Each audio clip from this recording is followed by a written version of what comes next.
never have enough time to play it all.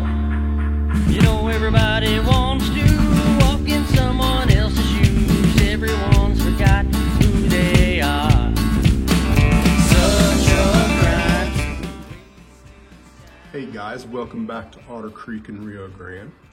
I thought I would start 2023 out with a layout tour, which I know I don't have a completed layout by any means, but I thought it would be a good idea, for new subscribers who maybe haven't had the time or the desire to go back and look at all of my previous content to kind of see what's going on here.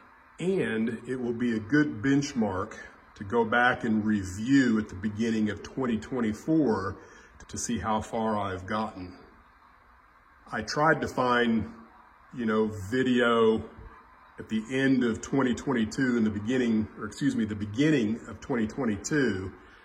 But I didn't do a really good job of documenting of what the state of the layout was at that time. So that's another reason why I'm doing this. Okay, so looking through the bench work, we have my staging yard. The staging yard represents the far west end of my layout, which is Grand Junction, Colorado. And this area in this corner will eventually be my airbrushing station. So a train leaving going east will travel along the spline here and go back that way. Eventually, I will move this leg back to that cross joist and then get rid of as much of this area as I can, because this area I want to have a waterfall and a river, of course a bridge probably right here with the waterfall spilling underneath it and going somewhere off layout. So that eastbound train eventually comes through here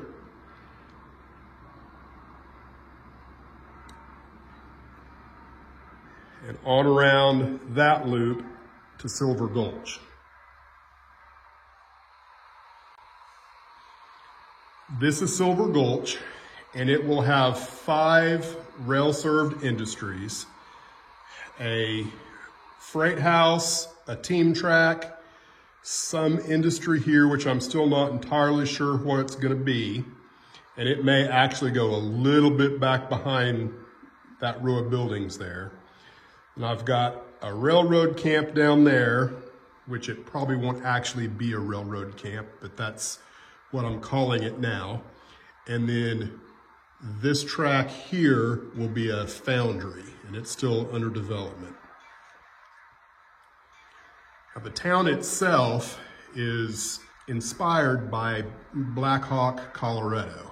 And this building will be ground level, and then every building after that will go up to some slope. I'm not sure what it'll be yet, all the way down to that end of town. And then I'm hoping that I have room for a road on the backside that's also a higher elevation, and 1 or 2 more buildings on the backside of that second row there. So there's a road that comes through here and loops around the backside of this building and then terminates somewhere right around where that roll of solder is, with 1 or 2 buildings, possibly a church, I haven't decided yet, that will be the highest point of the town. So this is the west end of the east-west yard at Frying Pan, which is this town over here that's still under development, and it's kind of where I'm at right now with the construction of the railroad. Frying Pan is modeled after Basalt, Colorado, which is a division point town on the Colorado and Midland, which is kind of the whole inspiration for Otter Creek and Rio Grande, only it's a railroad of lies because everything I'm doing is a narrow gauge and the Colorado and Midland was standard gauge, but it's my railroad. So trains coming in to Frying Pan can continue on east, or they can branch and go south this direction. And of course, in the real world, physically on the layout, both of these tracks are going to be going the same direction, and I'll try and explain that. Continuing east from Frying Pan, there'll be more spline that comes through here and loops around on the inside until it goes back around on top of my workbench. And there will be a river that comes somewhere through here, which will also spill out right here somewhere. And then there's also a river that follows the curve, the radius of the layout here, and that would be the Roaring Fork River, and then this would be the Frying Pan River, and they converge right here somewhere where there'll be, another bridge. I don't think I'll have any kind of waterfall. It's just gonna disappear either completely off at the fascia, or I might be able to run it around a little bit, following out here and maybe have it disappear somehow. That's still something that I'm working on. So still traveling east, we've got the east line, which actually crosses underneath the south line, which I'll come back to that. But it goes on up through here and then we'll go across here. And what I'm thinking in this area, let me move my tripod. I would like maybe a mine right in here somewhere that would be serviced by the north-south line, the high line. And then I would like a logging scene right in here somewhere that would be serviced by the east-west line.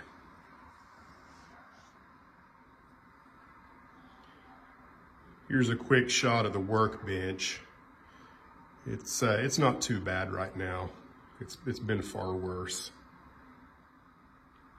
So continuing east, the east-west line will come through here to a town that will be above staging, which I'm going to call Maroon Creek. And I plan on having an interchange, back behind the smorgasbord of track weights and the conductor's hat. But that line will actually go, I think I've got enough room in this corner of the wall over there that I can get 2 tracks, that I can have just enough staging in that area for an interchange. So Maroon Creek will be above here, and I'm going to do everything I can to get as much of that town from this point back this way so that I can easily reach in and work on it. And then everything above this area, where you can't really reach, I don't plan on having much of anything there, but probably scenery.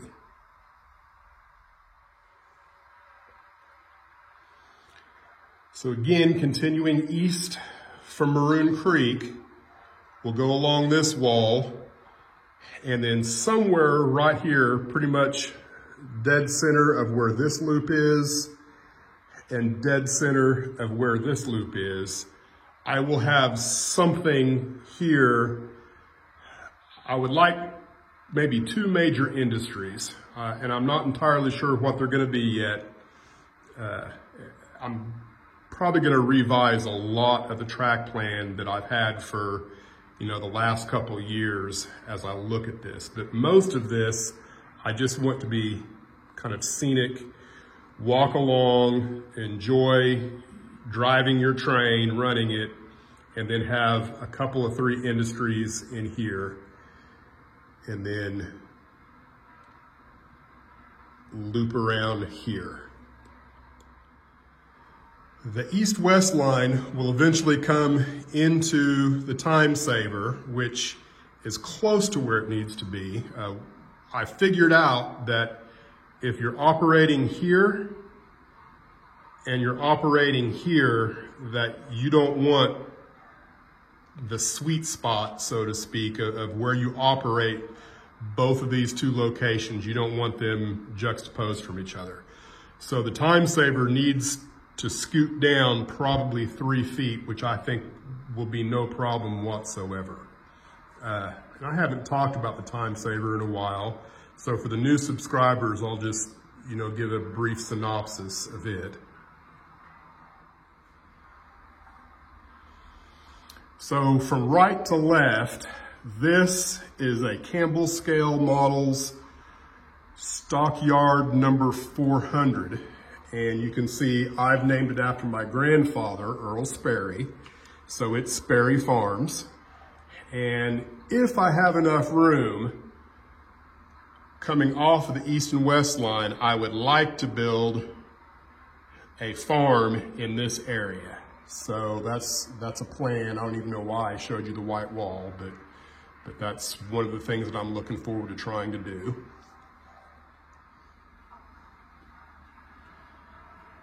This is Fine Scale Miniatures Bucket Coal, and it's probably my favorite kit that I've put together so far. I really enjoyed that, a lot of detail, just a lot of fun putting that together, and it turned out pretty good as far as I'm concerned. The baby blue building here is another Campbell's kit, and it's called DeWitt's. I can't remember exactly the full name of it or the number of the kit, but it's actually like a casket maker's shop, I believe. And on my layout, I view it and Bucket Coal as kind of the same industry. They just get different types of goods in different locations. So there you go. The United Farmers Co-op here is an American Model Builders kit, I believe. It's been a while since I've looked at the box, but I think that's what it is. It turned out pretty cool. I really liked how it looked. So there you go. The yellow structure is a Wild West Models, I think it's called Harvey's Hardware. I don't remember exactly. I know it's a hardware store. And don't look too close because I installed all the window frames upside down. And I thought, nobody will probably ever know unless I tell them. And I just told you, so now everyone watching the channel knows that I installed the windows upside down. Next to the hardware store, we have Amos Cutter, which is a general merchandise store. And it's a Bar Mills model kit. It's got a full interior. I'll see if I can't get you a little closer to it.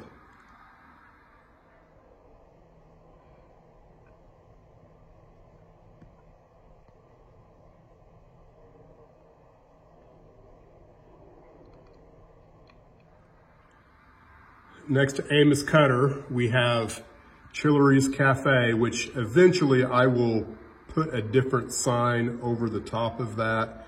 I just haven't decided what I want to call it yet. I'll scratch build a sign. Of course, you got the standard guys playing checkers and the old dog sleeping, and then you got Johnny Law back there with the shotgun laying in wait to take care of business, because over here we got some gun shooting going on. Chillery's Cafe is a Bantam Models kit. And then we have the Tobacco Shop, which for the life of me, I can't remember what that kit was, who made it. It's a really nice kit. Had structure details on the inside, which I'll try and show. And then I got the Log Cabin Country Boys, and I've got Cigar Store Indian there. I painted that myself. It's probably not my best work, but HO is really small. So it's nearly impossible to get the camera to focus on the interior because it just won't focus that small. But I think most of that came with the kit.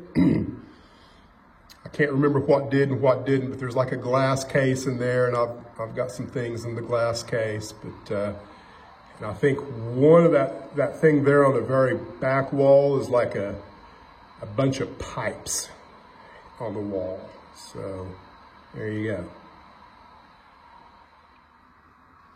So this is another Banta kit. And again, I can't remember what the name of it is, but I really liked it. This was probably my first, well, I won't say it was my first, probably my third structure kit, Craftsman kit. I made a lot of mistakes on it, but it still turned out pretty good. And I'm happy with it, and that's all that really matters. So this is what I call Malta Station, and it's a scratch build. And it's just it's a chunk of 2x4 that I glued some scribe siding onto and put in some northeast scale lumber windows and doors, and that's all there is to it. Really easy scratch build. So far at the east end of town, we have the Boiler Works and Steam Shop. This is, or Water Stop. This is a fine scale miniatures kit. And again, I don't remember which number.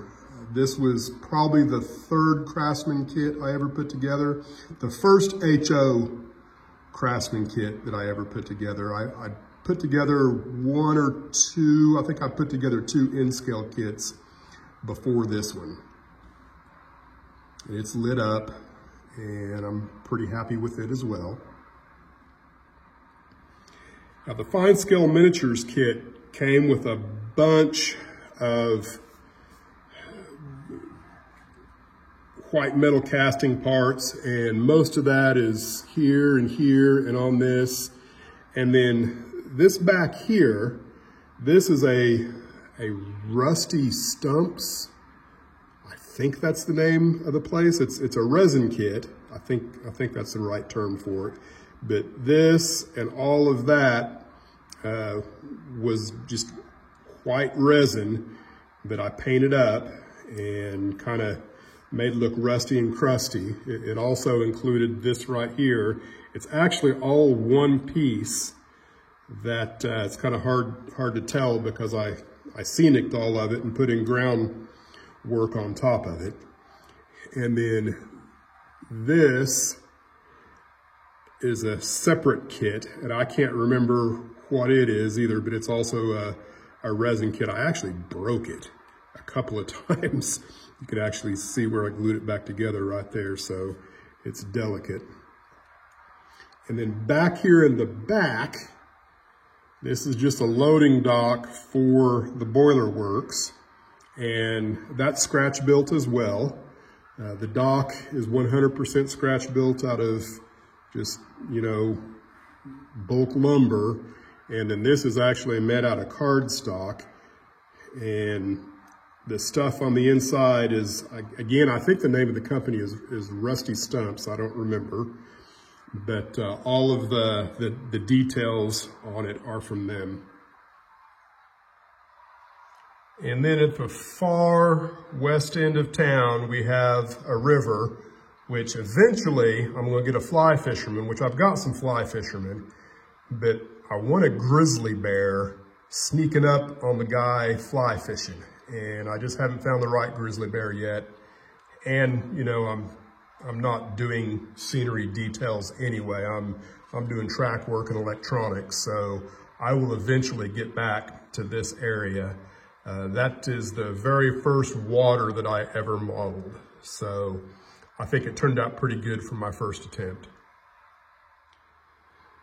So you're gonna have to use your imagination for the rest of it, but as you leave the time saver, you're gonna go around this corner and between where the wall comes across here, that's my my access hatch to all the Christmas crap. But from about there over this way will be what I'm gonna call Cloud City. And then there will be a reverse loop around there where those shelving units are. And that's gonna be the far east end of the layout and all points beyond. And I'm still not entirely sure how I'm gonna work all that out. You know, part of me would love to have another staging yard, but I'm also like, you know, do I really need one? And I'm kind of fooling around with the idea of, you know, maybe, just maybe, well, I don't even want to talk about it. Not relevant at the moment. So let's talk about the south end of the layout. Okay, looking back at Frying Pan again, that way was east. So this way we can go south. And from this point up to here is my north-south yard. So we've got a north-south yard and then a east-west yard. So the southbound tracks leave down here and will go higher. So the southbound train comes across here, goes on the outside and begins a nice 2% grade that will actually go up above Maroon Creek. The south line, which I tend to call the high line, goes on the back side of this so that there will be some kind of mountainous scenery all the way across here so that when you walk in the door, you won't be able to see any of this. You will see mountains and this track right here, the one leaving the staging yard. But the high line will come on the back side of Maroon Creek and will just have nothing on it at all except for, you know, nice smooth track and come all the way around this side. And then continue to be higher than the track that's up here. And I think the east line will actually begin going downgrade somewhere through here. I'm gonna work that out later. But the south line is gonna go to another town, and I'm thinking that it will be over here in this corner and part of this corner, like an L-shaped area that I would like to have a number of mines. Yet to be determined. I'm gonna revamp the track plan that I have now and kind of see what I can tweak, see what I like, see what I want to keep. Well, that concludes the overview of the Otter Creek and Rio Grande at the beginning of 2023. It will be fun to come back and watch this at the beginning of 2024, right before I do it again, because that's kind of my plan. You know, at the beginning of every year, do a overall synopsis of the railroad. You know, where am I at, where am I going, that kind of thing. So thanks for watching and stay tuned. I'll have a build video coming out here probably in the next week or so. I've started work on the turntable for Frying Pan, and I've got a few other builds that I think I probably need to work on for Frying Pan before I get too serious about pulling that off of the risers and getting started on it outside in the workshop. So stay tuned and let's have a great 2023.